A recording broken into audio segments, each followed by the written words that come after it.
Carte sur table.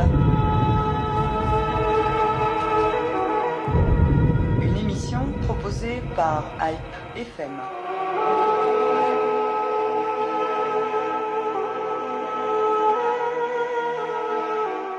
Cette année, les maisons d'édition de France ont publié une cinquantaine d'ouvrages traitant de près ou de loin des Arméniens. Une production qui traduit un intérêt constant pour des sujets et des thématiques qui ont dépassé depuis longtemps le cercle communautaire.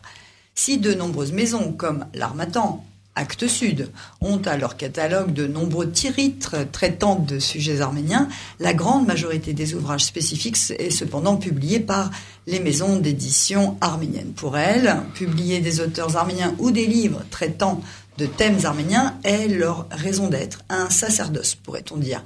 Comment travaillent-elles? Quel est leur lectorat? Comment diffusent-elles leur production? Quelles sont les difficultés rencontrées, mais aussi leur grande réussite? Voici quelques-unes des questions que nous allons poser à nos invités du jour.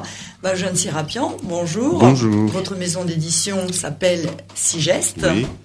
À vos côtés, Barujan Jean-Jacques Avédician, des éditions Tadé. Bonjour. Bonjour, à vous aussi. Et dans un instant, nous serons rejoints par Hrač Bedrosian du Cercle des écrits caucasiens. Et pour répondre à la question que nos auditeurs pourraient se poser face à l'absence des éditions parenthèses à cette émission, cette maison étant en quelque sorte la maison historique dans le domaine du livre arménien en France, je précise que nous avons tenté par tous les moyens de faire participer son directeur, mais cela n'a pas été possible et nous regrettons profondément que Parenthèse ne soit pas avec nous ce matin. Alors, je rappelle également à nos auditeurs qu'ils peuvent participer à cette émission en nous appelant au 01 43 53 20 74 pour intervenir à partir de 11h, poser des questions à nos invités, mais ils peuvent également réagir par Internet en écrivant à réagir@radio-hypefm.com. Enfin, je vous rappelle que vous pourrez retrouver cette émission filmée désormais sur notre site radio-hypefm.com dès lundi. Alors, je me tourne vers vous, Jean-Jacques Avédician, car il y a un peu plus de 4 ans, lorsque nous avons fait notre précédente émission sur le livre arménien, vous n'étiez pas présent et pour cause, votre maison d'édition Tadé n'existait pas encore. Alors, est-ce que votre lancement dans ce domaine est à lui seul la preuve de la bonne santé du livre arménien? Est-ce que vous aviez fait une étude de marché ou bien vous êtes un passionné du livre et vous avez décidé donc de vous lancer dans cette aventure et il s'avère que le livre arménien est porteur? Non, c'est pas tout à fait comme ça que ça s'est passé. Bon, pour moi, j'avais la cinquantaine, c'était une reconversion. Je venais du domaine de l'écrit parce que j'étais dans la presse financière. J'avais 20 ans de métier donc dans ce domaine, donc dans l'écrit. Donc à la fin, j'étais rédacteur en chef de La Vie financière, un journal qui avait été créé en 1945. Donc c'était des journaux costauds, mais 2 des 3 journaux financiers ont disparu. C'est pour vous dire un peu ce qui se passe dans le domaine de la presse, que je compare à la sidérurgie des années 70. Et donc, pendant un an, j'ai réfléchi à ce que je voulais faire et finalement, je me suis décidé pour l'édition. Alors aujourd'hui, je me demande comment j'ai pu réfléchir pendant un an et arriver à ce résultat, mais toujours est-il que c'est la voie que j'ai voulu suivre. Alors on m'avait prévenu, j'avais le droit aussi à des rires, alors plutôt sympathiques, parfois un peu moqueurs. On me disait, t'as de l'argent à perdre. Alors moi, j'étais quand même fermement décidé à ne pas en perdre. Mais enfin, on m'avait prévenu. Alors, je dois vous dire que moi, je me suis lancé en 2010 avec les 2 premiers. On m'avait prévenu que c'était dur. Je m'attendais à ce que ça soit dur, mais ça a été beaucoup, beaucoup plus dur que ce que je pouvais imaginer. Si la presse, c'est un secteur difficile, l'édition, c'est encore plus difficile. C'est du capital risque. Enfin, l'édition classique, où vraiment l'éditeur prend à sa charge tout le risque. Les frais donc de réalisation du livre, les frais d'impression, les frais de promotion du livre. Là, c'est donc du capital risque. On investit, l'éditeur investit, et après il attend le retour. Donc il attend les ventes. Et les ventes ne suffisent pas. Il attend d'être payé parce que c'est pas évident aussi d'être payé. Et là, il fait ses comptes et il regarde. Et à notre échelle, dans le domaine où on est, avec un marché qui est très restreint, c'est très très très difficile d'arriver à faire du bénéfice, ou alors on peut en faire, mais à toute petite échelle. Alors, vous avez en quelque sorte posé le problème dès le début de cette émission et je voyais Valjean Serapian qui approuvait quand vous parliez des difficultés que cela représente quand on est une maison d'édition comme les vôtres, parce qu'on imagine qu'il y a différentes sortes. Alors, si vous voulez bien, on va repartir du préambule puisque le marché semble porteur. Le marché semble intéresser un public qui dépasse le cercle communautaire. On l'avait constaté lorsqu'on avait fait le bilan dans notre précédente émission que l'année de l'Arménie avait marqué un peu le départ de cet engouement pour la littérature arménienne et les thèmes arméniens. On avait constaté qu'on avait surfé un peu sur la vague de cette notoriété acquise grâce à l'année de l'Arménie. Est-ce qu'on est toujours dans cette euphorie? Est-ce qu'on est toujours dans les 30 glorieuses, quoi? Ou bien ça, non pas que ça stagne au sens négatif du terme, mais ça suit un rythme normal. Quelles sont les difficultés que vous rencontrez pour aller vers le public? Quels sont les retours que vous avez? Vous ne disposez évidemment pas des moyens de diffusion, des grandes maisons d'édition pour la publicité, etc. Donc, comment vous arrivez à sortir du lot et malgré tout, je dis en préambule, à vivre au quotidien cette mission que vous vous êtes fixée, parce qu'on peut vraiment parler de mission dans le cadre de l'édition arménienne. Alors, Valjean Serapian, pour remettre les choses du début, puisque vous êtes un ancien maintenant à côté de Jean-Jacques Avédician. C'est vrai que je suis d'accord avec une partie des choses. Nous, déjà, dès le départ, quand on a commencé l'édition, c'était en 2004. Donc maintenant, ça fait 9 ans d'existence. Et hier, en pensant à cette émission, j'ai repris quelques chiffres. 2004-2013, nous avons 81 livres publiés, 81 livres et revus.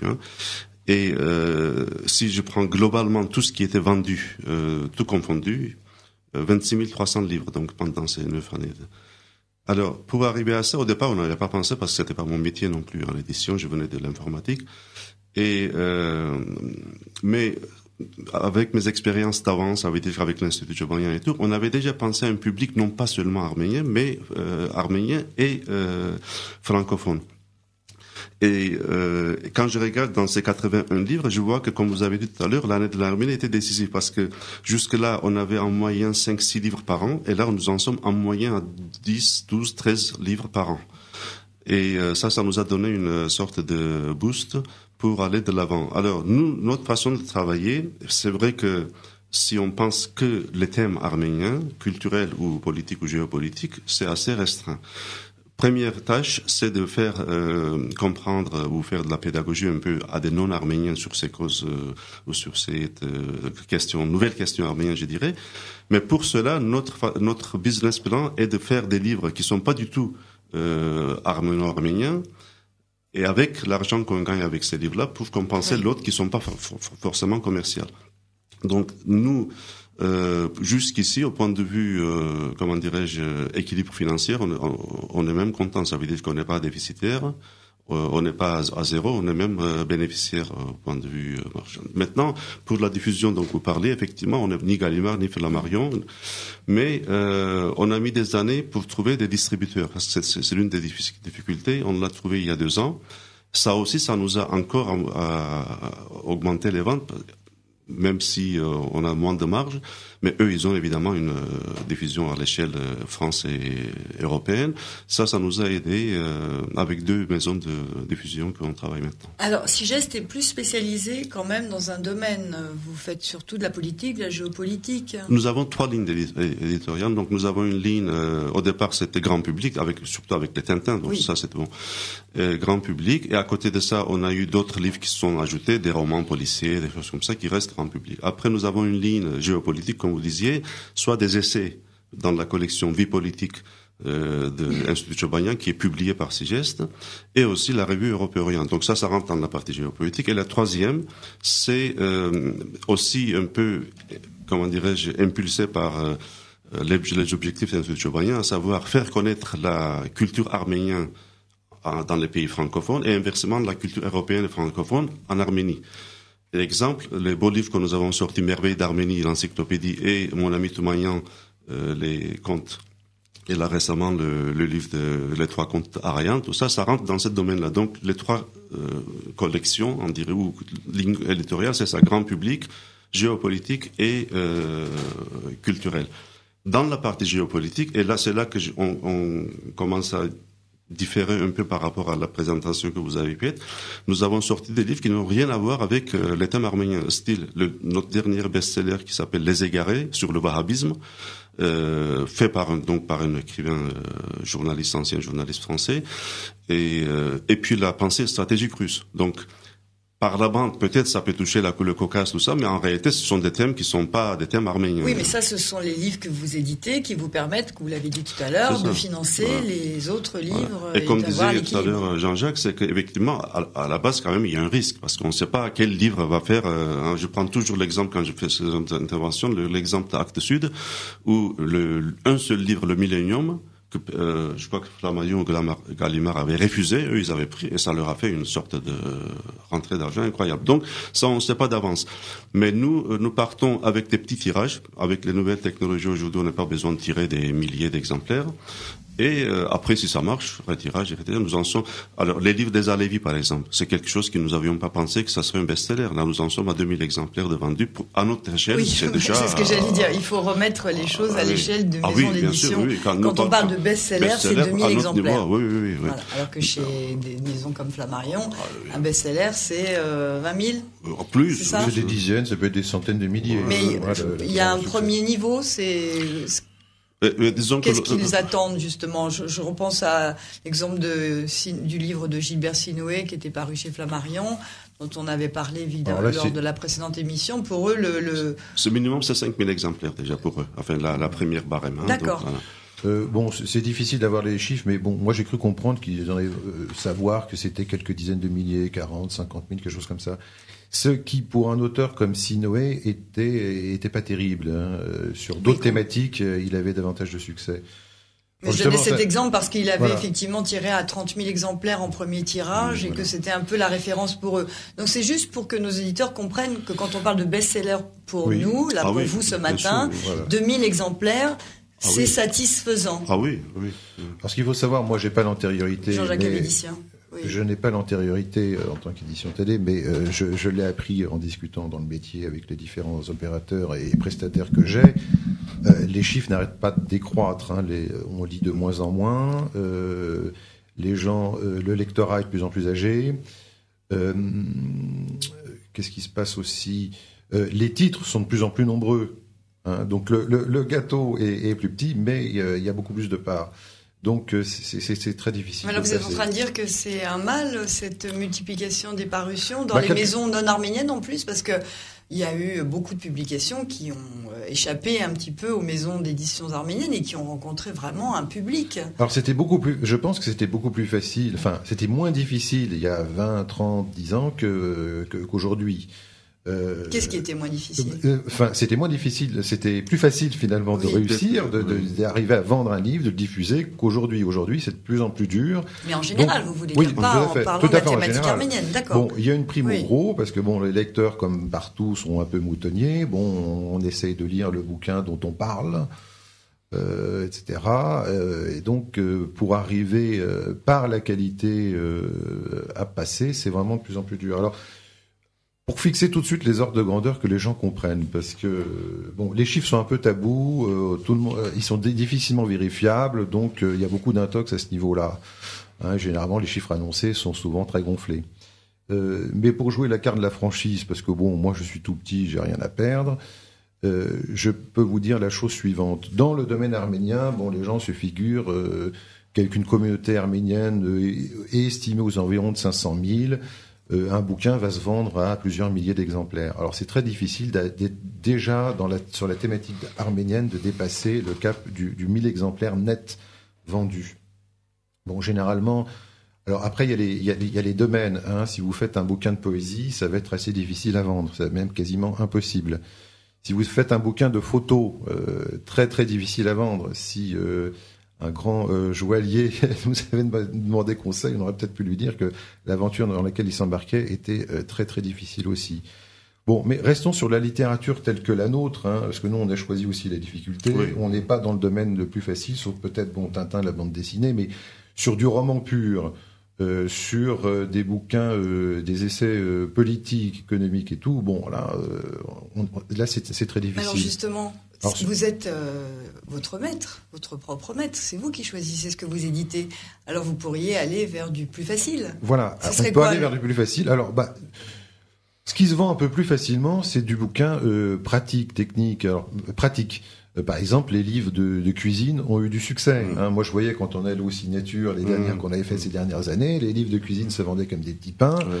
Moi, j'avais du Raffi, Samuel, le chef-d'œuvre de notre plus grand auteur, enfin l'auteur le plus populaire. Samuel se vendait très très difficilement, alors que bon, le bouquin de cuisine, qui est remarquablement fait d'ailleurs, hein, je sais plus comment ça s'appelait. Lequel? Parce qu'il y en a eu plusieurs. Hein. Enfin, il me vient un peu en tête, mais maintenant, des années ont passé. Mais donc voilà. Alors, l'ordre de grandeur sur de romans, des choses comme ça, c'est quelques centaines d'exemplaires. Donc, les grandes maisons d'édition vont plus là-dessus. Moi, j'ai réédité, par exemple, parce que je disais que c'était vraiment affreux qu'un bouquin comme celui-là ne soit plus que dans les vieux livres. C'est Le bateau sur la montagne de Zarian. Donc un immense roman, et le Seuil s'y était essayé en 86. Le Seuil avait essayé, s'est dit tiens, il y a une communauté arménienne de centaines de milliers, donc un petit marché certes spécialisé mais assez facile sur lesquels on va pouvoir écouler du livre. Malheureusement, ça n'a pas du tout marché, et Seuil à partir de là a abandonné ses espoirs de libérer, de faire du livre arménien. Donc c'est quelques centaines, au mieux c'est quelques milliers. Moi, le livre qui s'est le mieux vendu parmi les 14 que j'ai édités, c'est Les restes de l'épée, très bonne reprise médiatique de Laurence Ritter et de Max Sivastian, où j'en suis aux environs du 1000. J'ai vu, en discutant avec Ariane Boson, qui a sorti Dialogue sur le tabou arménien avec Ahmet Insel et Michel Marian, elle m'avait dit que c'était un peu plus de 2000. Hein, donc il faut pas se figurer qu'on a des chiffres, qu'on a des ventes très importantes. Alors bon, moi j'avais quand même flairé un peu la chose. C'est pour ça que Édition Thaddée a pas vocation à être une maison d'édition purement arménienne. Alors bon, il y a le nom Thaddée, les Arméniens, et encore pas tous savent qui est Thaddée, mais il y en a quand même beaucoup qui ne le savent pas. De la même façon, quand j'ai lancé Samuel de Raffi, il y a beaucoup d'Arméniens qui connaissent pas Raffi. Hein, donc il y a vraiment un gros problème quand même d'acculturation. Justement, pour revenir sur Raffi, précédemment avait été traduit Le Fou. Oui. Donc une maison d'édition qui s'empare d'un roman, un symbole de la littérature arménienne, et qui décide de le traduire. Une maison d'édition qui s'appelle Bleu Autour. Le traducteur était arménien. Oui, pour cause, parce que pour le traduire. Mais on se dit que pour qu'une maison d'édition choisisse d'aller traduire ce monument de la littérature arménienne... ils n'ont pas choisi. C'est Moucher, après Amiens, qui a été les voir et qui a demandé... Et d'ailleurs, il est tombé quand même, je pense qu'il est bien tombé, parce que Boulot Autour a fait, je pense, un très bon boulot. Mais justement, comment se fait-il qu'une maison qui n'a pas à son catalogue de livres arméniens ni d'auteurs arméniens se jette dans le bain et se dise je prends le pari de prendre ce livre dans mon catalogue? Il a fait parce que Bleu Autour a quand même une thématique fortement orientée sur le tiers-monde, le Moyen-Orient, l'Afrique du Nord, etc. Mais alors pourquoi n'a-t-il pas démarché un éditeur arménien? Alors, je sais pas. Il faudrait lui poser la question. Moi, à l'époque, je n'existais pas. Mais je pense qu'il est bien tombé. Je pense qu'il est quand même assez bien tombé. Les quelques discussions que j'avais avec lui, il espérait faire mieux parce que lui, Raffi, c'est un monument, etc., etc. Il pensait faire encore mieux. Mais je pense qu'ils ont vendu quand même largement plusieurs milliers d'exemplaires. Et donc, c'est pas trop mal. Moi, dans les librairies, quand je vais, partout, je vois quand même le foudre de Raffi. Alors moi je suis arrivé avec Samuel 2 ans après. Alors comment ça s'est passé? Et je m'étais dit, alors j'ai eu un peu ces scrupules, j'ai eu des scrupules comme vous, parce que je me disais exploiter l'œuvre de Raffi. Alors il est dans le domaine public, donc il n'y a pas de droit d'auteur à payer. Hein. On est 75 ans après le décès donc de l'auteur, donc on est dans le domaine du droit public, du public. J'ai eu quelques scrupules, je lui ai dit tu te rends compte, tu vas exploiter Raffi. Les scrupules, malheureusement, ont été levés par la réalité économique, parce que j'ai vendu très peu de Samuel. Est-ce qu'on l'explique? On peut l'expliquer? Alors j'ai essayé de le comprendre. Si ça marche chez l'un, pourquoi ça marche pas chez vous? Alors je suis peut-être pas très bon, je suis peut-être moins bon que de autour, il faut être humble, je l'accepte. Bon, je pense pas que j'étais spécialement très mauvais quand même. L'autocritique a des limites. Mais oui, je pense bien que... sûr, si vous avez une explication, parce qu'entre confrères, entre collègues, vous pouvez justement vous observer et voir quels sont... c'est plus facile parfois de l'extérieur de trouver la faille. Avant qu'il démarre, j'en ai quand même dire un truc. C'est que c'est vrai que les Arméniens connaissent l'œuvre la plus connue de Raffi, c'est quand même Le Fou. Donc Le Fou, on est dans du domaine c'est un livre très facile à lire, le scénario est cousu de fil blanc, si j'ose dire, et c'est ce qui flatte l'Arménien. L'Arménien va chercher à travers Le Fou l'opposition avec, non même pas donc les Turcs ici, c'est avec les Kurdes. J'avais pas très bien remarqué, mais je pourrais faire un petit rappel. Avec Samuel, on est dans du roman historique. Voilà, c'est une grande œuvre. Le scénario est assez complexe. C'est un livre très globalisant. Enfin bref, c'est une lecture quand même sérieuse. Alors, c'est quand même Raffi, c'est un auteur très populaire, donc c'est pas une lecture académique, c'est pas une lecture très très complexe non plus, mais c'est quand même plus difficile. Et Samuel est beaucoup moins connu. Donc le livre qu'on va lire, c'est Le Fou, mais ça va pas être Samuel, ça va pas être Dr Tchalaïdine, ça va pas être ça va pas être le journal d'un voleur de croix. Alors, on va donc voir, quelle explication vous avez il y a plusieurs entrées. D'abord, en parlant de Mouchel, qui est un très bon ami, vous avez le traducteur du Fou. Oui. Vous avez posé la question pourquoi il n'a pas cherché. Bon. Alors, dernier exemple que je peux donner, parce que il m'a envoyé un email en disant qu'il est en train de traduire, ou il a traduit, il cherche un éditeur pour un nouveau livre. J'ai dit, s'il veut, nous, on peut étudier la chose. Il m'a dit gentiment que il préférerait un éditeur plus important que moi. J'ai dit, bon, c'est tout à fait ton droit, bon, au point de vue diffusion. Bon. Donc, on a fait une offre. Maintenant, concernant plus globalement les présentations des livres. Nous, sans fausse modestie, on a des livres, ne serait-ce que par exemple des romans policiers que nous éditons, ils sont vraiment à très bon niveau. Par contre, au niveau des visibilité au niveau des médias, radio, tout ça, c'est quelque chose de très très fermé. Au départ, moi, naïvement, je pensais qu'en envoyant un service de presse, un livre à tel ou tel magazine, ça serait repris. C'est hors des questions. Après, vous voulez dire en dehors de la communauté? Oui. Hein? Ah oui. Mais la communauté reste là, par exemple, France-Arménie, Nouvelle d'Arménie, tout ça, ils reprennent, Azad Magazine, tout ça, ils reprennent, mais c'est pas suffisant. Moi, je voulais aller au-delà. Et donc, on a fait une recherche, je vais vous donner un prix concret, de conseil de communication ou attaché de presse pour présenter un livre. Et en me basant sur je ne vais pas donner le nom, mais quelqu'un qui avait fait une démarche, j'ai dit, mais comment se fait-il que son livre est dans toutes les vitrines, avec un PLV, tout ça? Il m'a dit, mais c'est simple, moi je vais te donner l'adresse, tu t'adresses à eux. Et donc j'ai téléphoné, ils m'ont dit, ticket d'entrée, comme ça, première base, 10 000 €. Alors, je reprends, je dis, mais attends, tu as payé 10 000 €, mais combien tu dois vendre? Il a dit, moi, je m'en fous de vendre, c'était pour me montrer, pour que ça soit lu. Donc, finalement, nous, des éditions comme moi, Tadé ou on n'a pas, évidemment, les moyens de payer 10 000 €. En plus, c'est dans toute publicité, ils ont l'obligation des moyens, mais pas des résultats. Ça veut dire qu'on peut payer 10 000 €, mais à la fin, on n'a pas trouvé votre public, tout ça, voilà.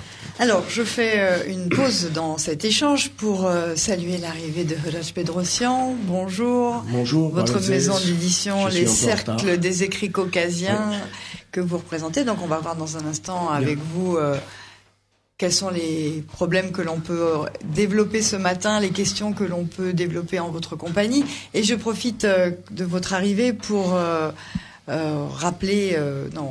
combler une lacune. Tout à l'heure, quand je vous disais que nous avions invité également les maisons la maison d'édition. Parenthèse à cette émission qui n'est pas présente et nous le regrettons. J'ai oublié de signaler l'absence également de la maison d'édition Kirk, Edipol, que nous avons également convié à être parmi nous ce matin, mais qui n'a pas pu être présente parmi nous. Donc voilà, que nos auditeurs ne se demandent pas si nous avions ou pas oublié d'inviter la maison d'édition Edipol. Voilà, donc cette parenthèse est refermée. Alors, avant votre arrivée, Relège Bedrossian, nous avions commencé un peu à poser les problèmes rencontrés par de jeunes maisons d'édition, jeunes en l'occurrence pour celles de Jean-Jacques Avédician, les éditions Thaddée, et de petites maisons d'édition qui sont les vôtres, qui ont les difficultés qu'on imagine. D'ailleurs, on l'était à ce moment-là de votre arrivée sur la question de la diffusion et de la publicité avec vous, Valoujane.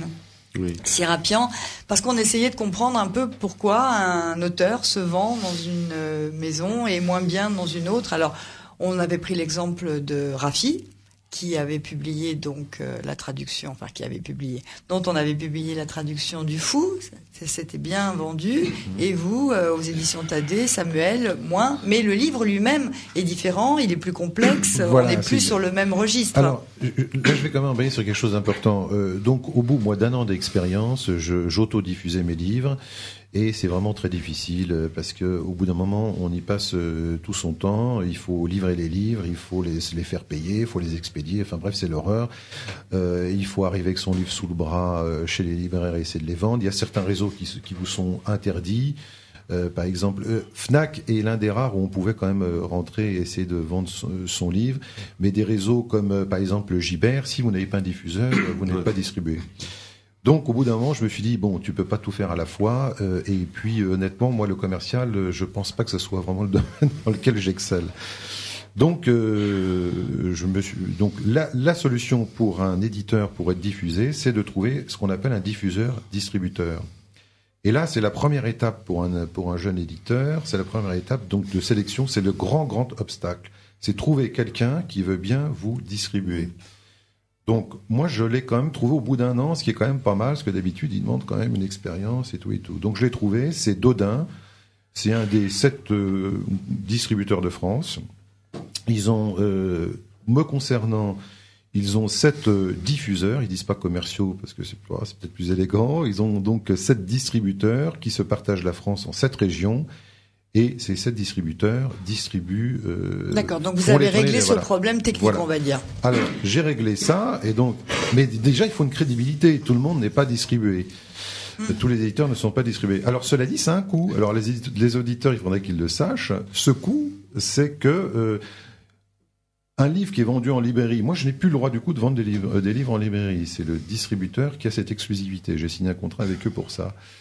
Moi, c'est-à-dire, gros, vous ne pouvez pas aller déposer vos livres. Ah vous non, dites, j'ai non, pas le droit de les vendre. C'est le distributeur. Oui, j'ai accordé. Donc, ils sont vendus, mais pas par vous directement. Voilà. En librairie, c'est Dodin, c'est Div qui me vend les livres. Et alors, le coût de ce service? Le coût de ça, tout compris, c'est 70%. C'est-à-dire que moi, il me reste plus que 30%. Voilà. Avec 30%, je dois payer, si un auteur a payé, je dois payer ses droits, je dois payer l'imprimeur, je dois payer éventuellement tout le temps que j'ai passé dessus parce que je suis pas forcément bénévole.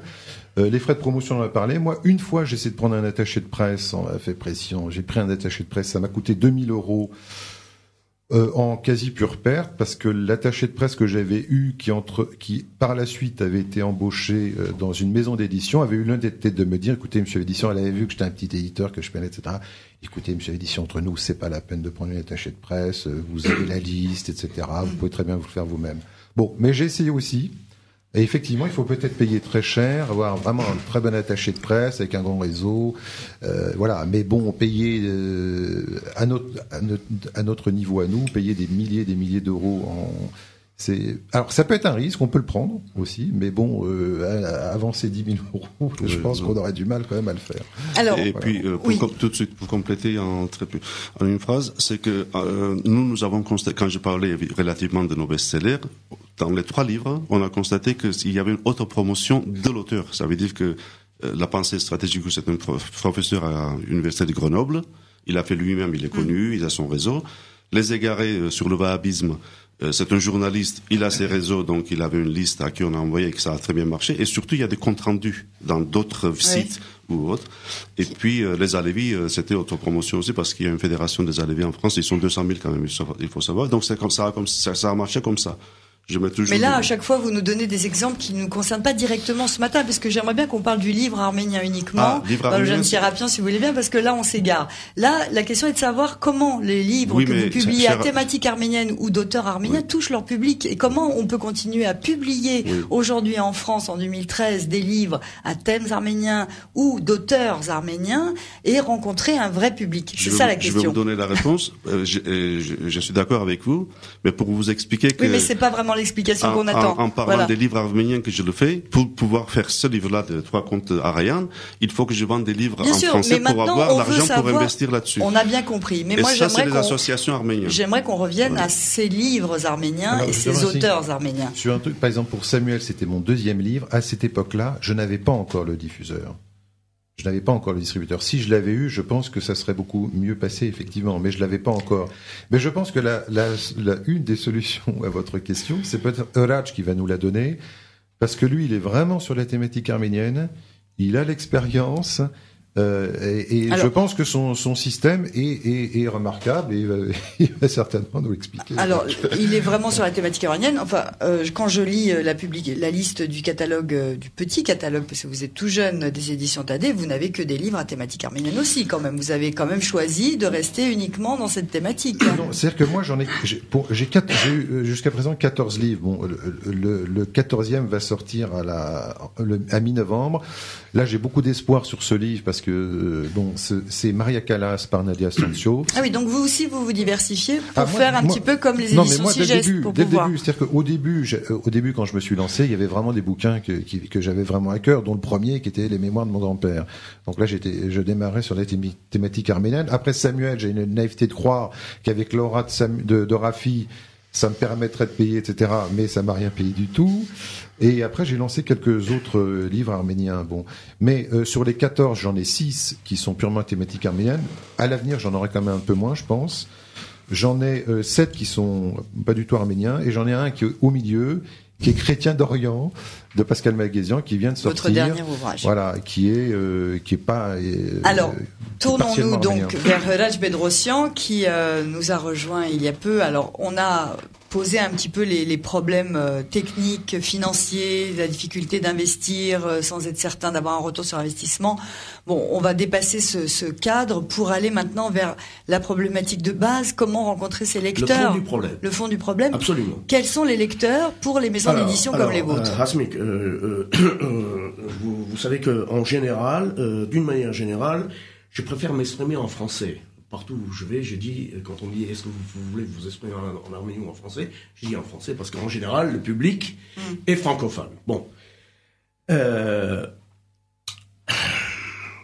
Այսօր ես կուզեի հայերեն արտահայտվել միայն։ Ասեմ ինչու, որտեղ մենք շատ ամոթալի դրության մեջ ենք։ Եվ ես մեղադրանքներ պիտի ներկայացնեմ։ Mais je pense qu'il va falloir quand même poursuivre en français. Oui, pour la compréhension globale, parce qu'on est parti. Attends, շարունակեմ այսպես։ Մեզ անպայման Հայաստանից լսողներ կան հիմա։ Եվ ինչ որ այստեղ պիտի ասեմ, եւ չպիտի ասեմ, եւ չպիտի կարողանամ զարգացնել, որովհետեւ չպիտի ժամանակ ունենամ, պիտի ասեմ Հայաստանում։ Et je vais être intransigeant.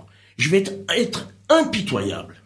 Et les accusations que je vais porter, c'est pas des accusations en l'air comme ça. Alors, sauf qu'on parle quand même de l'âge Bedrosian. Je vais y venir. Une question. Oui. Pourquoi vouloir vous adresser en arménien si vos griefs concernent l'arménien alors que là, ce matin, on traite du public arménien de France. Je vais vous le dire.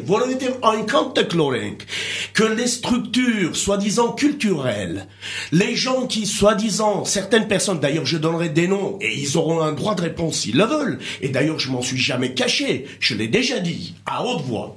Et je vais le répéter, et cette fois d'une manière un peu plus brutale. Alors, allez à l'essentiel, si vous voulez. Ce que je veux dire, c'est que le roi est nu. Ես կուզենայի ուրիշներ կան, որ մեզ լսում են այստեղ ֆրանսերեն լեզվով, հասկանում եք։ Եվ մեր դրությունը այսօր այնքան ողբերգական է, c'est tellement lamentable la situation dans laquelle nous sommes que j'ai honte. Yes, about you même, français. Alors, Bedrosian, on entend votre énervement, mais on non, je suis pas énervé. Non, mais ne commencez pas. Concrètement, je vais vous dire. Voilà, parce que on a compris qu'il y a quelque chose qui va pas. Oui, qu'est-ce qui va pas? Une minute. Une fois, il y a quelques années, on m'avait posé la question, lorsque j'avais invité Berge Zeytoutian ici à l'occasion de la parution des dernières Laudes. On en avait parlé un peu partout, à Nice, à Marseille, on en avait parlé ici, à Radio Ep, dans les anciens locaux. Et à un moment donné, j'avais dit, à ma manière, je crois que, je me rappelle pas quelle était la question, je ne sais pas si c'était Jacob Balian qui m'avait posé la question, mais j'ai dit, et Zeytoutian était là d'ailleurs, qui a été choqué à un moment donné, j'ai dit, mais Belzetoutian, mais on en a rien à foutre. Ils ont été étonnés. Mais j'ai dit, les livres de Belzetoutian, ça intéresse qui? Là, ils ont pas compris. Et j'ai développé ma pensée, je vais le redire. En France, à la rentrée littéraire, il paraît 35 à 40 000 titres. Vous comprenez ce que je veux dire? Ce que je veux dire, c'est que le lecteur français francophone n'en a rien à faire de savoir qu'il y a 2 ou 3 auteurs arméniens qui ont été traduits en français et qui vont venir enrichir le fond littéraire français. Vous comprenez? Il n'en a rien à faire. Il va pas en mourir, ça lui manque pas. Donc, ça veut dire que tout de suite, nous avons... Non, attends. Non, mais tout de suite, je vous pose une autre question. Noyau. Tout de suite, je vous pose une autre question. Oui. Est-ce que c'est ce lectorat qu'on cherche à... Mais attendez, mais bien sûr, le lectorat d'abord, il faut qu'il y ait un noyau de lecteurs. C'est la communauté. Non, mais au début, il y avait, mais je veux vous dire, depuis une quinzaine d'années, ça s'est vachement dégradé. Mais ça, on l'avait dit effectivement en préambule. Moi, j'avais déjà tiré le signal d'alarme il y a longtemps, mais c'est pas grave. C'est Hadj qui s'énerve, c'est pas grave. Mais ça fait... Attends. Non. Alors, effectivement, en préambule, avant quand vous arriviez... vous avez des structures arméniennes qui sont dirigées par des incapables... On parle de 2 choses... Non, c'est pas des... Qui vous font barrage et que vous ne pouvez pas rencontrer votre public. Hadj Bedrosian, vous êtes en train de parler de 2 choses en même temps. Je vous expose quelles sont les difficultés, quelles sont les entraves. Hadj Bedrosian, je vous assure que les auditeurs ne savent plus où vous allez. Vous avez commencé à parler... Non, attendez. Parce que le problème est très complexe, c'est pour ça que je vais y venir. D'un côté, vous parlez de la rentrée littéraire en France. Vous parlez des 35 000 livres qui sont publiés. Et je vous pose la question. Écoute, si tu vas m'arrêter sans arrêt et ne pas m'empêcher de développer ma pensée, je me trace. Sur le non, alors écoute-moi maintenant. Le sujet, j'en reviens. Mais je peux pas comme ça te répondre par oui ou par non. Ce que je veux dire, c'est que nous avons besoin, quand quelqu'un comme moi, comme Varouchad l'a dit, qui ne s'intéresse qu'à la thématique arménienne, soit le génocide par le biais des témoignages, des mémoires, soit de la littérature générale par les romans, les contes, etc., ça veut dire que moi, j'ai besoin davantage de l'intérêt du public francophone arménien, vous comprenez? Parce que ça, c'est un tremplin, c'est une base, c'est un point d'appui. Je l'ai ce public, je vous assure que je l'ai. Mais le problème, c'est que depuis quelques années, j'avais déjà tiré le signal d'alarme, il y a des entraves qui sont mises pour des considérations personnelles et non pas pour ce que contient le livre. Vous comprenez? J'ai pas compris. Alors, je vais vous dire une chose. Non, vous avez très bien compris. Non, le public francophone, il est où? Le public arménien francophone. D'Arménie? Non, d'ici. Attends, qu'est-ce que je suis en train de dire? Je dis le public francophone arménien de France. C'est lui le noyau. Public arménien de France. Si nous n'avons pas ce public, nous l'avons le public. Mais si nous avons des entraves qui nous sont mis des bâtons dans les roues pour les rencontrer, c'est mort, c'est foutu, c'est-à-dire qu'on ne peut pas développer. Alors, je vais vous dire, de Nice à Paris, il ne se passe plus rien. À Nice, je l'ai dit à Wartag, je l'ai dit à Henri. À Nice, c'est mort depuis quelques années. À Marseille, il y a 80 000 Arméniens. Vous pouvez même pas réunir 50 personnes lors de la présentation d'un livre. À Aix-en-Provence, depuis 5 ans, ne m'interromps pas. Avant, il y avait les Maquinadjiens qui étaient très dynamiques. Les entraves. Les entraves. Par exemple, je vais vous citer un Patrick Choboyan de Vienne. Qui dirige alors, on va éviter... Non, mais il peut me répondre. Non, on va éviter Non, tu vas me laisser m'expliquer. Non, on va éviter... Lorsqu'il y a un livre qui paraît... Les remarques nominatives. Non. On est en train de faire un débat de fond sur une question générale. Je soulève un là, c'est une personne en particulier. Non, mais c'est pas seulement une personne, c'est ailleurs aussi. On peut pas laisser attaquer une personne à l'antenne. J'en ai rien à foutre, je l'ai déjà fait ouvertement. Maintenant, on va laisser ça de côté, je vais aborder le problème par un autre côté. Lorsqu'un auteur français publie un livre plus ou moins connu, il est invité simultanément pendant un mois sur toutes les chaînes. Des fois, vous le trouvez même sur le même plateau, vous dites, mais comment il fait? Donc, ça veut dire que les gens font ce qu'il faut, les attachés de presse, des maisons d'édition, des auteurs, etc., font ce qu'il faut pour la promotion du livre, même si le livre ne vole pas haut, vous comprenez? Mais nous n'avons pas ce moyen, comme Valoujan l'a dit. Donc, ça veut dire que nous devons rencontrer d'autres publics à Vienne, à Aix-en-Provence, à Marseille, etc., Vous devez aller le rencontrer sur place. Mais quand il y a des barrages qui sont mis et que vous ne pouvez pas rencontrer, tu veux pas laisser développer, m'en pensez. Je le dirai en Arménie, je le développerai et tout le monde le saura. Je le dirai même en français. D'ailleurs, on m'a déjà demandé des interviews sur le livre et la littérature, la situation du livre arménien en France. Ce que je veux dire, c'est que quand on vous dit, là je vais pas vous donner de nom, mais Hrach Bedrossian, mais on t'a invité déjà il y a 5 ans. On va pas t'inviter tous les ans à chaque fois que... Non mais attendez, vous, c'est un directeur de la MCA qui vous dit. C'est quelqu'un qui a un quelconque rapport avec le livre ou la culture, un type pareil. Donc si je comprends bien... ce que je veux dire. Moi, je ne gagne pas d'argent en vendant des livres. Moi, je ne suis qu'un intermédiaire entre l'auteur et le public. Vous comprenez? Donc les structures communautaires sont déficientes. Absolument. Il n'y a que quelques structures qui marchent, je vais vous le dire, parce que ce qui ne marche pas, je peux le dire, je peux le nommer, sans aucun problème, mais ce qui marche, et les gens le font avec bonne volonté, même difficilement, ils le font, c'est la MAJC de Marseille, c'est Aram, c'est Villeurbanne de la MCA, avec une toute petite équipe dynamique, c'est Valence, mais combien de temps ça va durer? C'est la MCA d'Alfortville, d'accord? Et avec le salon du livre et ces chaînes. Point barre, ça s'arrête là. Comment je fais pour rencontrer le public? Quand on fait une liste comme ça, quand on fait une liste comme ça, il faut faire attention parce qu'il y a d'autres lieux où il y a des salons du livre. Oui. Il y a la MCA de Sevran qui fait également un salon du livre. Ah ben oui, mais il faut faire attention.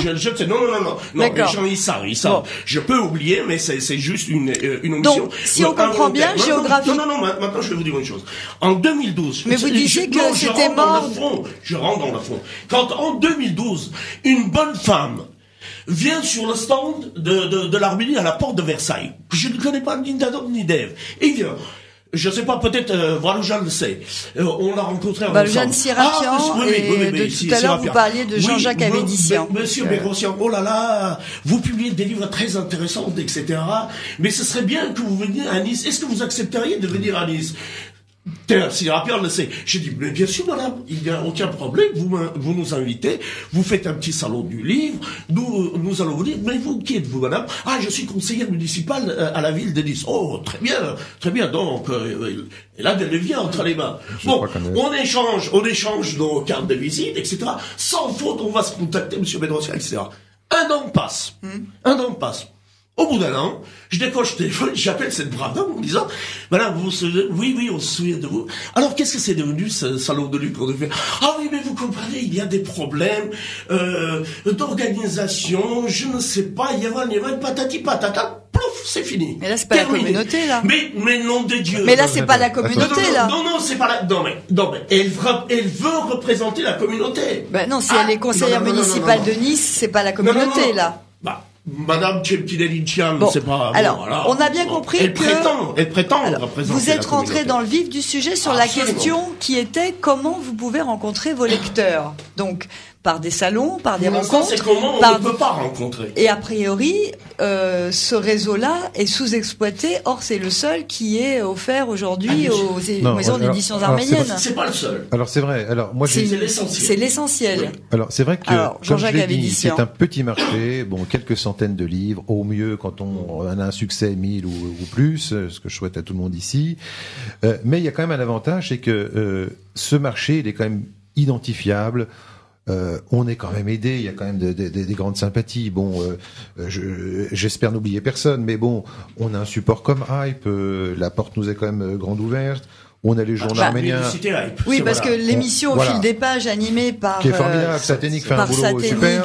Et Liliane. Alors effectivement, bon, c'est une fenêtre hebdomadaire qui permet quand même de porter à la connaissance du public toutes les semaines sur la radio, sur IPFM. Alors il y a cette petite base. Alors on peut s'appuyer dessus. Alors c'est petit, mais c'est relativement facile. Ça peut être commode pour certains. On peut se reposer un peu dessus si on travaille à toute petite échelle. Mais c'est vrai que si on va aller au-delà, là, c'est vrai, et c'est là que ça devient vraiment dur. Et malheureusement, la thématique arménienne a beaucoup de mal à intéresser la société française. Bon, moi je le vois. J'ai aussi un site internet marchand. Qui permet aussi aux gens de venir et d'acheter même de l'étranger. Par exemple, on achète un peu de Belgique, on achète un peu de livres d'Italie par ce biais-là. Donc ça, il faut l'avoir aussi. C'est des vecteurs indispensables, je pense. Bon, en gros, je suis dans la bonne moyenne du marché.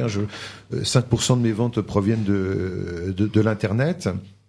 Mais c'est vrai que la société française, ça a du mal à passer. La thématique arménienne passe très difficilement dans la société française. Mais revenons déjà à cette micro-société dans la société française, qui est la communauté arménienne, puisque c'est notre problème. Il y a des choses formidables. Alors Chêne, c'est un salon vraiment très important du livre. Il est très intéressant, Chêne, parce que c'est pas un salon du livre, c'est une braderie dans laquelle il y a une grande partie accordée au livre. Voilà, et là, moi, j'aime beaucoup ça, parce qu'on n'est pas dans le domaine purement du livre, donc le livre apporte une très grande animation et une très grande activité.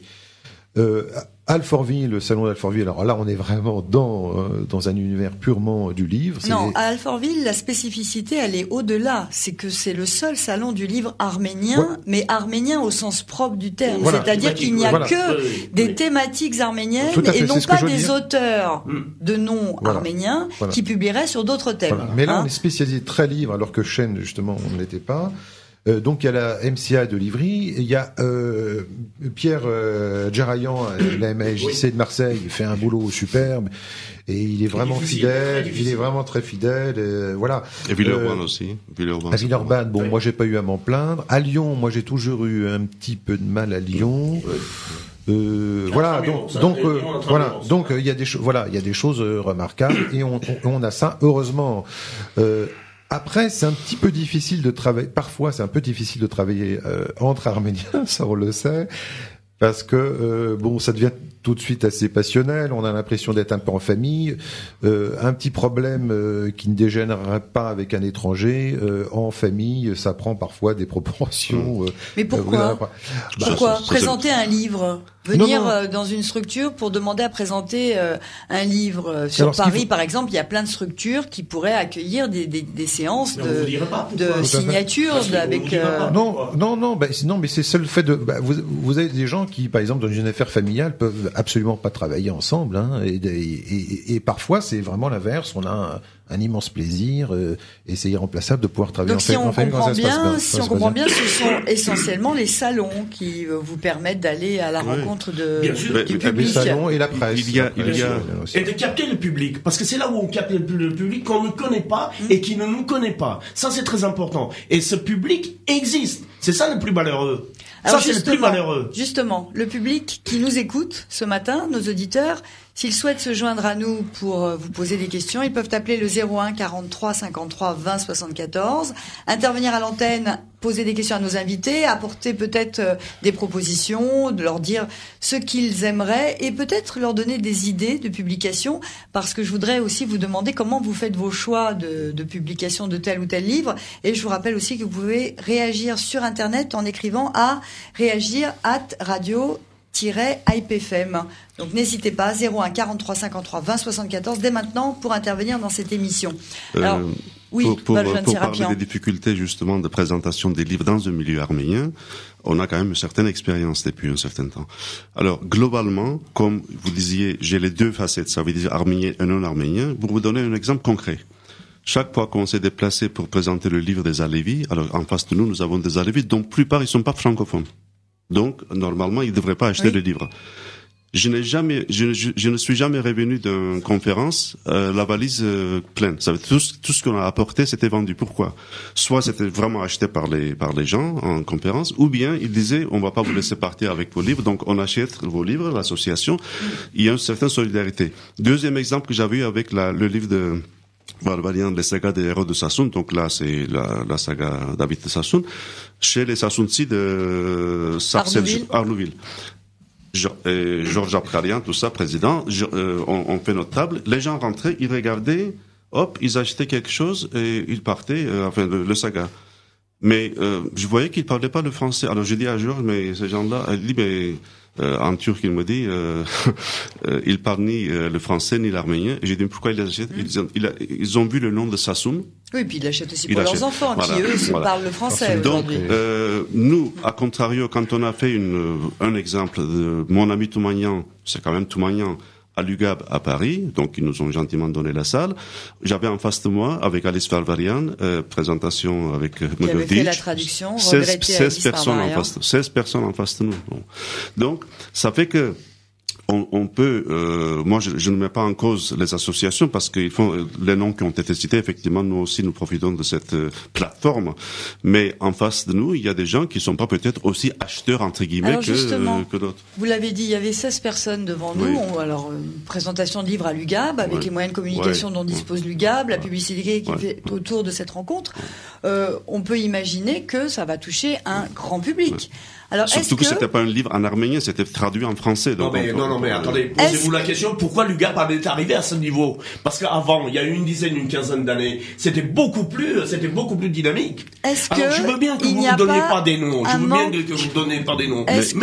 Mais le poisson pourrit par la tête. Est-ce que les lecteurs n'ont pas, tout simplement, pas envie de venir écouter une conférence? Alors, tout à l'heure, Asmik, comme Jean-Jacques... Quand vous faites un tapage autour de Gilbert Sinoué de Yerevan, qui est du pipi de chat, et historiquement et littérairement, quand vous faites du pipi de chat sur Gilbert Sinoué, et que ça se vend à tir l'arigot, ça veut dire que vous avez trouvé le moyen d'intéresser le public à un pipi de chat. Non, c'est la publicité de Flammarion. Non, bien sûr, on fait la publicité parce que c'est Gilbert Sinoué. Non, mais c'est pas c'est pas la communauté.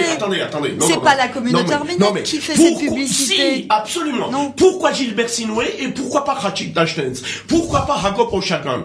Pourquoi pas Varam Minachorian? Avant que vous arriviez, on avait donné cet exemple de la maison d'édition Flammarion, qui dispose de moyens de communication et de publicité. Justement, une raison de plus pour ne pas l'inviter dans le milieu arménien. Il n'a qu'à aller le vendre dans les librairies françaises. Il n'a pas besoin de c'est un autre problème. C'est nous qui avons besoin des structures arméniennes. Lorsque Fendikian et toute la bande de Parakian qui met en coupe réglée toute la ville de Marseille, qui fait un salon du livre, soi-disant des livres arméniens, tous les 2 ans, où il n'y a pas un seul livre arménien,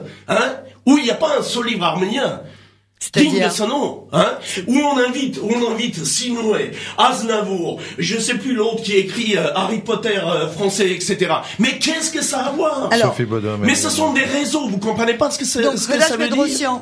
Les mecs, ils veulent se prendre en photo avec Aznavour. Relâche Pedrosian, là il faut que je vous interrompe. Vous ne pouvez pas poursuivre comme ça des attaques. Non, mais les propos que vous tenez en personnalisant des accusations. Les accusations, absolument. Elles ne regardent que, elles ne vous... Non.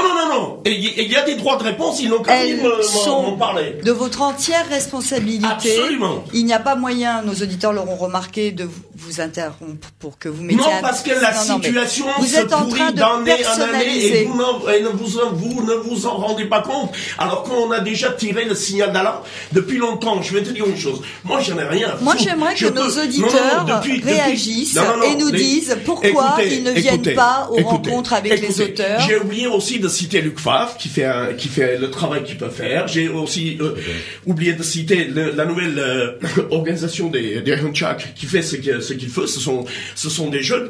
Donc ces gens-là, je les cite. Mais alors, quand ces gens-là quand on organise des les rencontres, gens se mobilisent, quand les responsables ont des scrupules, ont une conscience, on arrive à faire quelque chose. Mais quand les gens qui dirigent certaines structures arméniennes... Est-ce qu'on peut poursuivre l'échange, Relâche Bedrossian? Est-ce qu'on peut poursuivre l'échange, Relâche Bedrossian? Avec nos auditeurs surtout, mais parce je que le ferai ailleurs, Rasmik, c'est pas un problème. Je voudrais que nos auditeurs réagissent et nous disent... Parce que vous n'avez pas conscience du problème. Parce que vous allez avoir une génération de zombies. Actuellement, je travaille sur 3 livres, sur 3 traductions qui vont prendre 2 années. Van Minachorian, un intellectuel d'Ashtab que personne ne connaît. Un livre de contes de Chirac et de Bassène, de 450 pages, et un roman historique. Voilà sur les livres que je travaille, si tu veux le savoir. Est-ce que quelqu'un a minimisé le travail? Le livre, c'est l'identité de l'auteur et aussi c'est l'identité nationale. Est-ce que quelqu'un dit le contraire? Les gens du livre. Mais personne ne dit le contraire. Moi, je fais ici le Jean-Pierre Mocky, j'en ai rien à foutre que ça te plaise pas. Mais c'est pas une question que ça me plaise pas. Moi, je dis que le débat n'avance pas. Non, parce que ça suffit. Non, mais je dis ça suffit. Relâche Bedrossian. Si ça plaît pas, c'est que je dis des choses vraies. Relâche Bedrossian. Avec le ton qui convient, parce que ça le ton ne convient pas parce que c'est inaudible. Il faut que vous le compreniez. Je crains qu'on ne nous écoute pas du tout, même si t'es remarqué. Les auditeurs ne peuvent pas comprendre quand... je les rencontrerai, les auditeurs ailleurs. Relâche Bedrossian. Vous êtes en train de parler à la radio et vous employez une forme qui ne convient pas pour la radio. En radio, c'est inaudible. Je sais, Jean-Pierre Mocky aussi quand il est invité. C'est inaudible. Mais vous êtes inaudible. Parce que vous voulez que je sois inaudible. Mais non. Je me casse. Le message ne peut pas passer. Allez, ça suffit. Bien. Moi, j'ai rien à foutre. Alors nous perdons un de nos invités. Je vous laisse parler rondement et résoudre vos problèmes. Qui a posé des problèmes concret et réel, mais sous une forme qui empêche les auditeurs de comprendre où il veut mener sa pensée. Parce que c'est une réalité. Il y a une désaffection et il y a un problème de distribution et de sensibilisation. Pour monter un peu de niveau, c'est que tout à l'heure Jean-Jacques disait, globalement déjà, sans parler du livre arménien, il y a une baisse de la lecture. Globalement, le marché du livre, ça veut dire c'est ce que vous avez dit en préambule. Il n'y a pas que le livre arménien, malheureusement. Ça veut dire que le livre arménien est aussi concerné. Voilà, quand nous avons fondé le festival de BD en Arménie, on avait fait une sorte de rapport. Le seul catégorie de livres qui monte tous les ans en tant que pourcentage de vente, c'est les BD. C'est BD. Alors, porteur, c'est la BD, c'est l'enfant. Voilà. Mais même ces secteurs-là, maintenant, ils commencent à être, et puis, deuxième chose, c'est aussi bien valable ici, parce que souvent je vais en Arménie, je vois là-bas aussi que tout le monde dit, mais à l'époque soviétique, on tirait à 10 000, 20 000 exemplaires, maintenant c'est fini, c'est de suite. Donc c'est un marché global qui est en réduction. Et plus, il y a une surproduction de livres. Ne serait-ce que chez Flammarion, c'est 5 000 titres par an. Ne serait-ce que chez Flammarion. Donc, il faut prendre tout ça en compte, et quand on regarde le livre arménien qui fait une infime partie de tout ça, il faut faire les proportions. Hein. Alors, pour pouvoir toucher le public, vous l'avez dit, ce qui marche, c'est les enfants. Et dans les secteurs porteurs, oui. Alors, est-ce que vous, dans vos thématiques arméniennes, vous pouvez comme ça faire, entre guillemets, avec beaucoup de guillemets, du commercial, c'est-à-dire pour être sûr de toucher le public, pour pouvoir ensuite à côté proposer un auteur comme Rafi, je dirais, faire les deux en même temps pour qu'on puisse attirer, séduire un lectorat, pour lui dire regardez ce qu'on a aussi à vous proposer à côté. Alors effectivement, on pourrait essayer de se dire si on a une approche on est des passionnés, certes, on voudrait faire de la qualité, certes, mais c'est vrai qu'à un moment, il faut aussi, on a des entreprises, il faut quand même avoir des bénéfices, au moins avoir une trésorerie qui permet de continuer l'exploitation. Alors, on peut essayer de coller au mouvement, de coller à la tendance. Mais ça peut être un choix. Mais qu'est-ce qu'on pourrait proposer justement? Parce que je pense que la question que je voulais vous poser tout à l'heure. Je sais pas si j'avais la recette, je l'aurais déjà appliqué. Je pensais faire aussi, par exemple, de faire du livre très d'information, par exemple des systèmes de fiches. On le voit avec Edipol, ça marche assez bien, ce genre de choses, parce que les dictionnaires. Voilà, ça permet des lectures faciles. Là, par exemple, sur les lieux arméniens, j'ai vu les 100 figures arméniennes, parce que les gens veulent de la lecture facile et ils veulent de la lecture utile. Alors c'est vrai, quand on les entraîne dans un roman de 300-400 pages, bon, ils ont l'impression que, alors que justement c'est là qu'ils auraient le maximum. Mais est-ce qu'il y a une demande justement, les rencontres que vous avez pu faire dans les différents salons? Non, mais qu'est-ce qu'on vous demande? Est-ce qu'on vous a déjà fait des demandes précises à l'un comme à l'autre? Je voulais poser la question à Jacques Bedrossian, mais il y a les faux messages. Il y a parce que les gens ne disent pas forcément la vérité. Ah, ils vous disent, on en a assez des livres sur le génocide. Mais d'un autre côté, c'est ceux-là qui sont quand même les plus vendeurs. D'accord. Hein, donc on vous dit, on veut voit plus très bien de ça. Le fantôme arménien, voilà. Alors le fantôme arménien, c'est pas le bon exemple concernant le génocide, puisque c'est un thème. Donc le livre de Guillaume Marchand et de Guillaume Perrier et Laure Marchand sur les Arméniens oubliés, ceux qui avaient été vendus ou enlevés dans les. Voilà. Le sous-titre, c'est sur les traces du génocide. Bien sûr, mais ça c'est le sous-titre. J'ai envie de dire un peu pour orienter le lecteur, parce que c'est publié chez Actes Sud. On se dit qu'ils vont peut-être pas trop savoir, mais c'est un thème qui n'a pas été traité. Donc là, on peut pas dire que. C'est la preuve que ça marche encore. Non, ce que je voulais dire, c'est qu'on reste quand même, c'est une approche particulière du génocide, mais on reste sur ce thème-là. Alors les Arméniens disent, oui, assez du génocide, des malheurs, etc., on voudrait d'autres bouquins. Mais quand on leur propose les autres bouquins, malheureusement, ils y reviennent. Donc, ce qu'ils veulent, malgré tout, le thème qui reste porteur, hyper classique, quand même, ils disent, c'est quand même, ça reste quand même autour du génocide. Où, à un moment, il y avait le Calabar qui était, s'il y avait des choses sur le Calabar, c'était bien vu. Il y a eu très peu de choses d'ailleurs sur le Calabar. Mais en roman, on vous demande pas particulièrement des romans? Romans, non. D'ailleurs, en parlant avec tous mes auteurs, on a quand même 21 auteurs. La pensée, c'est actuellement, il faut faire des petits livres. Les gros pavés, c'est fini. Surtout pour les thèmes qui sont un peu difficiles à lire. Oui. En revanche, tout à l'heure vous parliez donc de la facilité et comment accéder à un public plus jeune, plus large. Nous avons combiné, par exemple, là on va sortir en 2014 une bande dessinée qui n'est pas une traduction, mais c'est une production, donc de A à Z. C'est sur ce roman Théodérian. Donc c'est un épisode quand même marquant de la mémoire arménienne.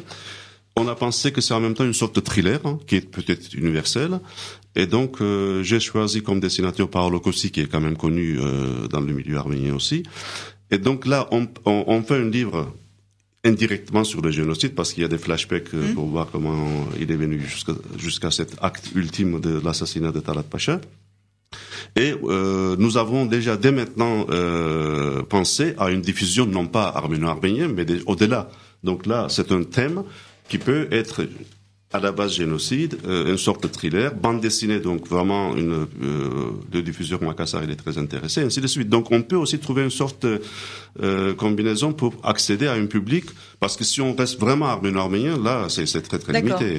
Mais vous, pareil, on ne vous a pas demandé précisément de publier tel auteur ou tel type de livre. On vous a dit, comme pour Jean-Jacques Avédician, ça suffit avec les histoires tristes, la partie triste de l'histoire arménienne, mais on vous propose rien. Il n'y a pas de demande précise. Non, avant même que les gens nous disent ça, c'est notre ligne, déjà notre pensée, aussi bien à CGS qu'à l'Institut Chobanian. Ça veut dire que évidemment on n'oublie pas. Il y a vous n'êtes pas sur ce secteur-là. Non, ça veut dire que nous, quand on a fait Merveille d'Arménie, c'était pour ne pas pleurer donc sur 1915, mais dire aussi qu'on a une culture de 3000 ans, et il y a l'Arménie, il y a autre chose. Mais à côté, on fait quand même des livres sur le génocide. Donc il y a ces deux. Toumaïan, par exemple, pour moi, les Français ne connaissaient pas Toumaïan. Alors, pour faciliter les choses, on disait c'est le Pouchkine des Arméniens, donc pour avoir tout un truc des comparaisons. Voilà. Il y a eu beaucoup d'entreprises. Mais est-ce que vous, en tant qu'éditeur, vous démarchez, vous allez vers des auteurs susceptibles de publier un livre? Je pense par exemple à Pascal Manoukian, qui vient de publier Le Diable au creux de la main, donc Souvenir de reporter de guerre, avec beaucoup de références à son histoire arménienne. Est-ce que dans les relations que vous avez autour de vous, vous pouvez inciter un auteur, quelqu'un qui n'est pas écrivain ou auteur, à publier? On pense aussi au livre de Guillaume Perrier et Laure Marchand, on leur a proposé, c'est une incitation à publication. Oui. Est-ce que vous avez la possibilité de le faire? Oui, alors dans l'édition, effectivement, on peut solliciter un auteur pour lui demander un livre, et généralement, on paye des avaloirs, c'est-à-dire que on lui paye une somme sur les recettes futures estimées, etc. Bon, ça, c'est quand on est une grande maison d'édition, qu'on a les moyens. Alors bon, il y a aussi des relations, d'autres relations qui peuvent faire qu'on peut avoir des qu'on peut avoir des partenariats comme ça. Alors Pascal Manoukian, a fait le choix de s'adresser à une autre, une maison d'édition non arménienne. Hein, ça c'est son choix. Moi, ce que je voudrais dire, c'est que là, Édition Thaddée, certes, est jeune, mais tel que je suis configuré avec un distributeur qui est Dodin, un auteur à grand succès qui viendrait chez moi, j'ai tout à fait les moyens de le distribuer. Hein. Alors évidemment, les grands, qu'est-ce qui fait vendre aujourd'hui ? C'est un nom et une réputation. Par exemple, ce qui est quand même. Mais on peut regretter justement que ces auteurs-là ne se tournent pas vers une maison comme la vôtre, par exemple. Voilà, là ils pourraient venir chez moi. Bon, avec Dodin, ils seront distribués par un des 7 plus grands distributeurs français. Donc il faut qu'ils le sachent aussi. Il faudrait qu'ils le sachent. Voilà. Donc là, par exemple, je lance une bouteille à la mer. Ça, il faut qu'ils le sachent. Mais pour revenir à certaines choses, par exemple Ratch, avec la passion qu'on lui connaît, a parlé de certaines initiatives et de non-initiatives justement d'obstacles. Surtout. Alors je voudrais, alors c'est vrai qu'il a parlé de Richard Fannikian et son salon du livre qui fait tous les 2 ans à Marseille. À Marseille. Alors moi aussi j'ai beaucoup de mal à supporter. Cela dit, il faut quand même reconnaître les mérites. C'est magnifique ce qu'il arrive à faire, Richard, parce que c'est un grand communicant. Il arrive à déplacer du monde. C'est superbe ce qu'il arrive à faire. Ce qui est dommage, c'est que, et moi je m'en suis expliqué avec lui, il est trop attiré par les paillettes et le bling bling. Il veut trop les vedettes, etc. Et donc il y a une prime qui est donnée, au plus fort, au plus médiatique. Donc effectivement, là, je enrage de voir que c'est Sinoé qui avait eu le prix. Alors ils pourraient mettre un second prix, un autre prix, un prix du mérite, un prix du jeune, etc. Là, je vois la MCA par exemple d'Alfortville depuis plusieurs années. C'est vrai que les personnes qui sont mises en avant, je veux absolument pas les critiquer, que ça soit pas mal interprété ce que je dis, mais là on a entre les libraires Samuelian, que je salue, d'ailleurs j'invite tout le monde à continuer à aller à la librairie Samuelian rue Monsieur le Prince à Paris. Là c'est Yves Ternon qui mise en avant oui, mais c'est pas en tant qu'auteur, c'est la mise à l'honneur d'une personnalité autour du livre et de l'édition, donc c'est pas du tout la même chose. Mais ce qui serait bien, c'est que de Fannikian à la MCA, c'est des conseils que je donne. On les suit pas, ils sont peut-être pas géniaux, j'en sais rien, mais là c'est mon souhait. Ça serait bien qu'ils mettent aussi en avant des jeunes, des gens qui sont vraiment invités aux signatures, je pense, dans tous ces salons. Tout à fait, mais qui soient mis un peu plus en avant, quoi. Pour Fannikian, c'est pareil. Moi, je suis arrivé 2 ans après 2008. C'était le fou Rafi qui avait eu le prix. Oui. Fannikian. Moi, j'arrive 2 ans après et je propose Samuel, ma toute jeune maison d'édition. Je me suis dit tiens, ils vont peut-être faire un truc. Même pas. Ils ont mon bouquin est passé complètement à l'as, alors que 2 ans avant. C'était le premier prix. Ils auraient pu dire, voilà, nous avons le prix il y a de ça 2 ans, c'était Rafi. Il y a une relève, voilà, une jeune maison d'édition. Même pas, rien du tout. Le premier bouquin que j'ai sorti, le gamin d'Istanbul au foyer de Dourmia, de mon grand-père, c'était mon tout beau premier bouquin. Alors j'ai eu une chance incroyable. Dans la presse française, Livre Hebdo, le journal de référence des libraires et du monde de l'édition, j'ai une avant-critique sur mon bouquin. Signé par qui je connaissais pas, dans toute ma grande naïveté, Jean-Maurice de Montrémy, un des plus grands critiques respectés aujourd'hui. Il a lancé sa maison d'édition Alma Édition. Dans les avant-critiques de Livre Hebdo, ils ne donnent pas leur avis, c'est neutre. Mais là, Jean-Maurice de Montrémy, il a fini quand même le bouquin en disant une véritable découverte. Oui. Ça montrait vraiment que... Qu'est-ce qui s'est passé pour que je vous bénéficiez ? Non, mais comment se fait-il que vous avez eu ce papier dans cette revue ? Parce que ça, je me suis quand même démené pour voilà. Et c'est vrai que Livre Hebdo a beaucoup repris de mes bouquins. La plupart de mes livres arméniens, Samuel, il m'avait fait une avant-critique. Les restes de l'épée aussi. Le bateau sur la montagne aussi, Chaos aussi. Donc ça veut dire quand même que quand le livre est bon, il est repris. Et quand on fait beaucoup d'efforts, voilà. Oui, qu'on fait des efforts, évidemment. Mais ce que je veux dire mais le gamin d'Istanbul, là, au Fedai Dourmia, il avait été présenté, donc, parmi les livres qui devaient concourir à Fannikian.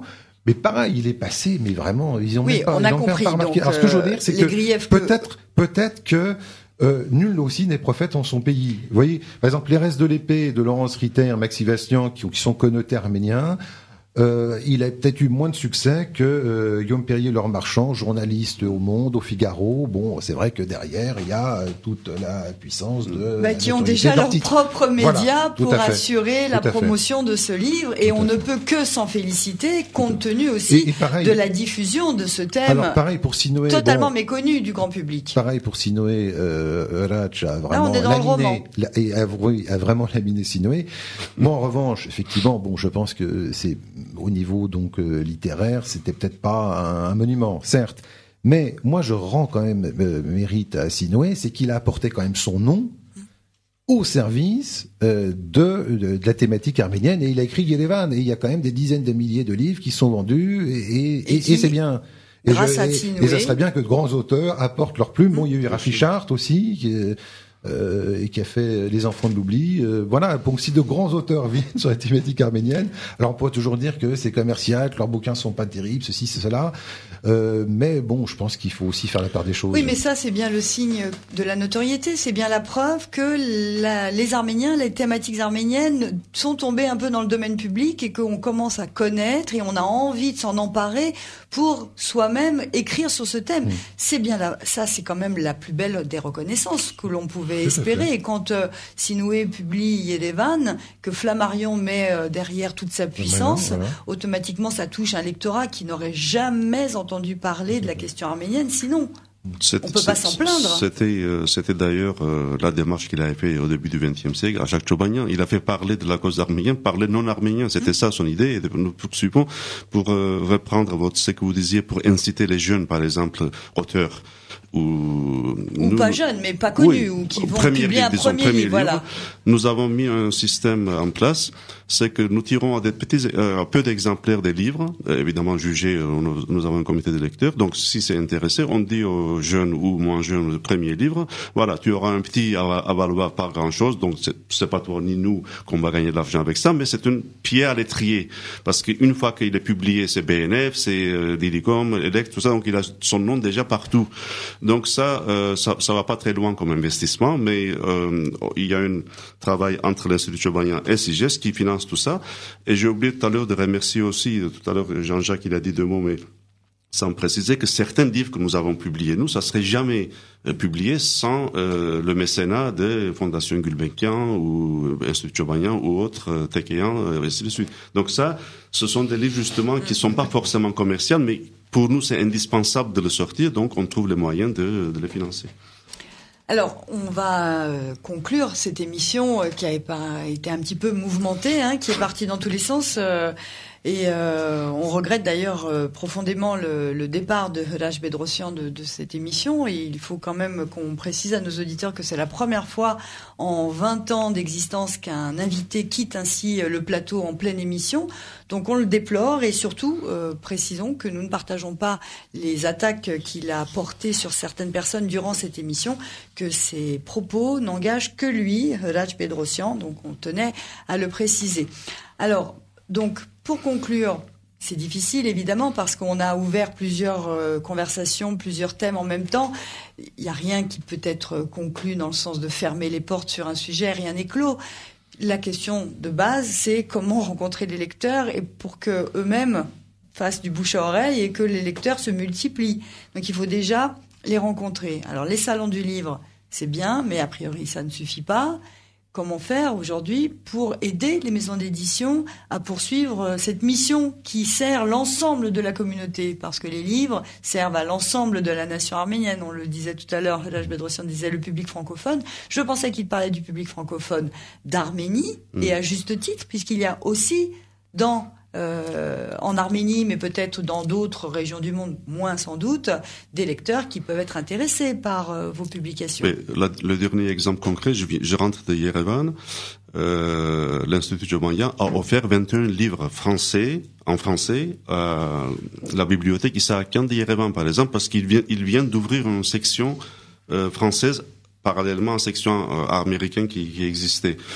Et effectivement, maintenant que l'Arménie fait partie aussi de la francophonie, maintenant elle est membre, ça aussi, ça fait partie de notre travail, enfin nos objectifs, faire connaître thème arménien ou pas dans ces pays-là pour les francophones. Est-ce que les salons du livre autres que ceux qui sont organisés dans la communauté arménienne sont aussi pour vous des lieux intéressants pour vous faire connaître, ou vous êtes noyé au milieu des grands? Je pense au Salon du Livre de Paris, où il doit y en avoir d'autres, des foires aux livres. Jean-Jacques Avédician. Alors, je pense que, comment aller au lecteur?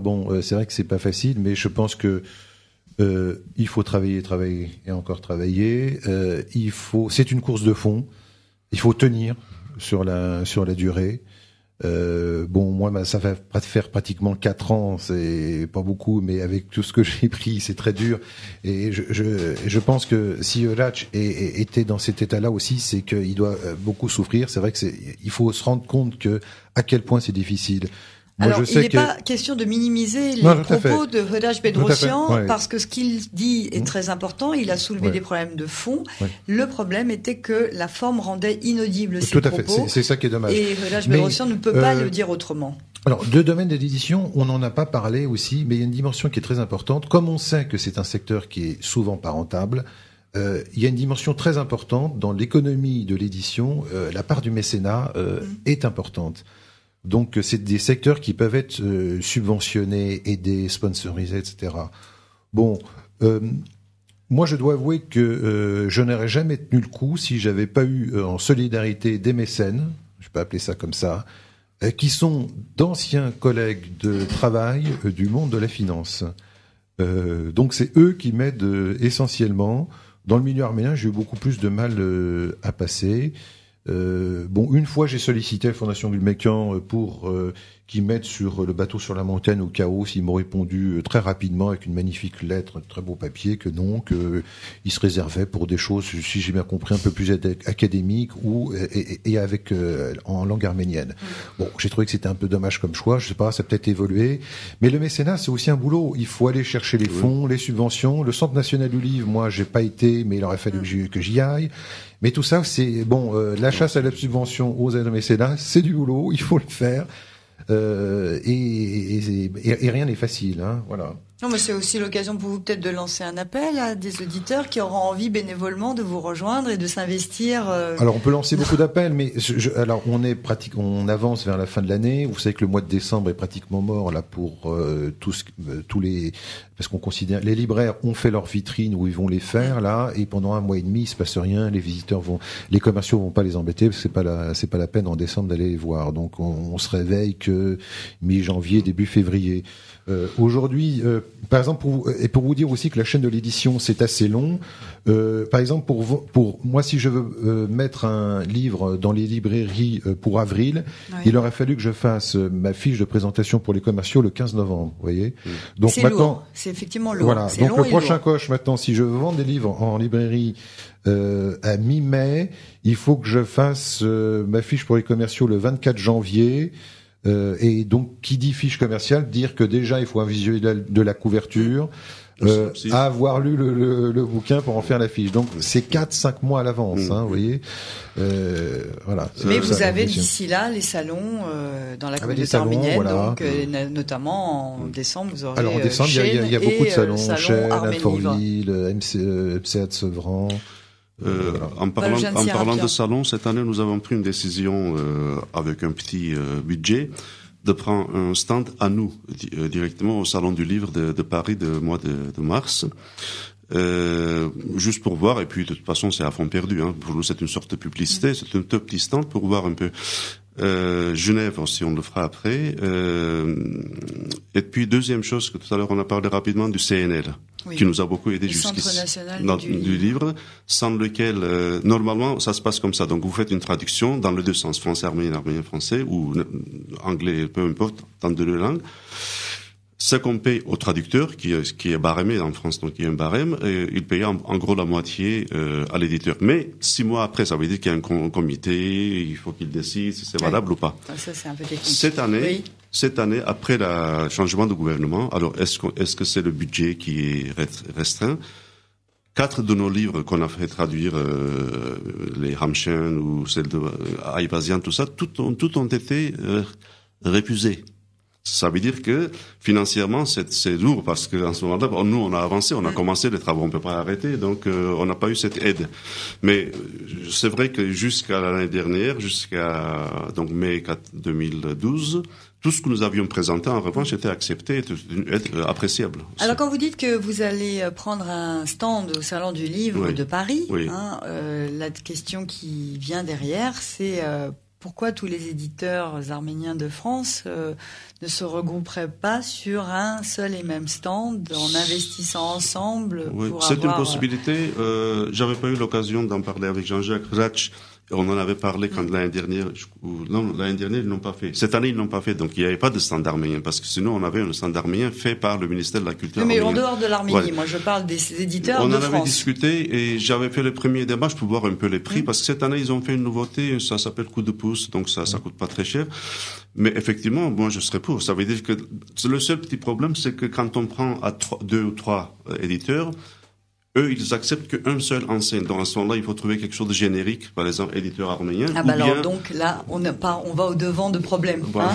Puisque vous le disiez tout à l'heure, Jean-Jacques Avédician, en famille, parfois, c'est possible. Moi, je ne serais pas contre. Mais on imagine que ce serait quand même porteur pour vous tous d'avoir une position un peu importante au Salon du Livre. Alors, c'est dommage parce que... Et là, je fais un peu une critique quand même. C'est dommage parce que, voilà, Richard Fennican, j'en avais parlé, le salon Marseille. du livre, c'est bon, Marseille, ça pourrait être super, c'est déjà pas mal du tout, mais ça pourrait être vraiment super, il suffit pas de grand chose. Et voilà, donc je m'en étais expliqué avec Richard, il a eu la gentillesse et l'intelligence de m'écouter, on a eu un excellent échange. Bon, j'espère que des années après, ça sera mieux, voilà, qu'il oublie un peu son côté bling bling et qu'il se mette plus sur la qualité.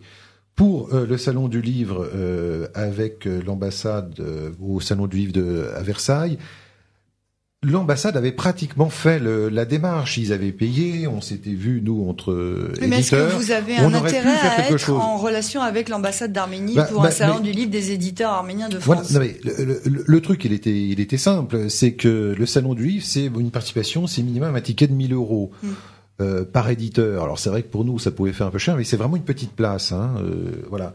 Donc en se regroupant c'était mieux. L'ambassade payait, mais le problème c'est que au lieu de nous accorder une place en se disant au Salon du Livre de la Porte de Versailles, c'est du livre français qui va se vendre et non pas du livre arménien, l'ambassade lui veut privilégier le livre d'Arménie. C'est bien pour ça que je vous interromps, parce que c'était pas du tout le sens de ma question. Non, mais c'est ce que je veux dire. C'est que si l'ambassade avait eu quand même un peu l'intelligence de se dire, mais là, on n'est pas sur cette question-là, Jean-Jacques Avédician. Non, mais on n'est pas sur cette question-là. Je vous demande à vous, éditeur, ne me parlez pas de ce que a mal fait l'ambassade d'Arménie. Je vous demande à vous, éditeur arménien de France, est-ce que vous auriez intérêt, l'envie, après c'est une suggestion, de vous regrouper, mais hors Arménie, puisque je vois pas le rapport entre l'Arménie et les maisons d'édition en France. Si, tout à fait.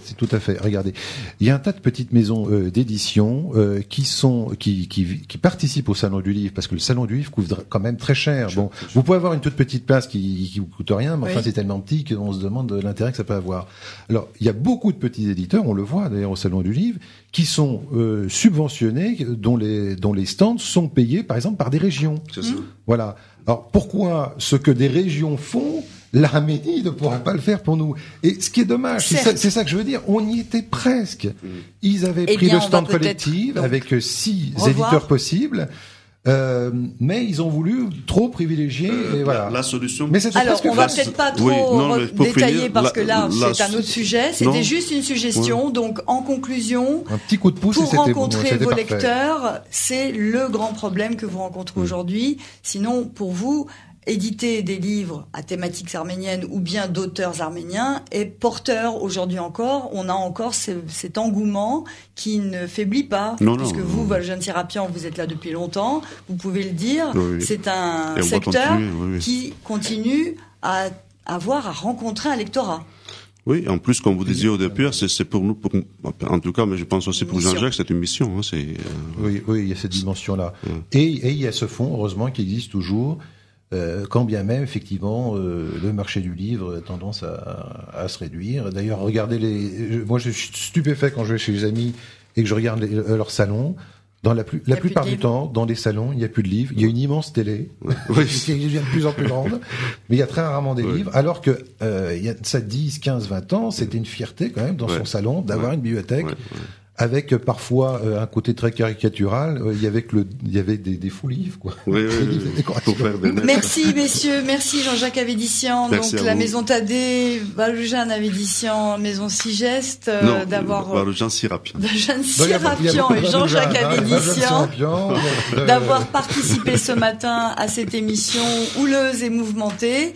Et merci à nos auditeurs de nous avoir suivis. Je rappelle qu'ils peuvent retrouver cette émission sur notre site internet radio-ipfm.com en son et en images. Au revoir.